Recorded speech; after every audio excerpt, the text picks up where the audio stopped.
कबूतर ने रेल की पटरी पर एक बड़ा सा घोंसला बनाया और फिर उसमें रहने लगा।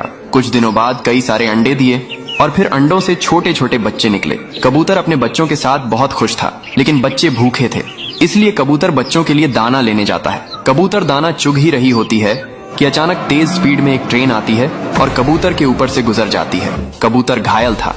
कबूतर जैसे तैसे अपने बच्चों के पास आता है, उन्हें दाना खिलाता है। चूजे अपनी माँ को देखकर रोने लगते हैं। दिन बीतते हैं और कबूतर ठीक हो जाता है।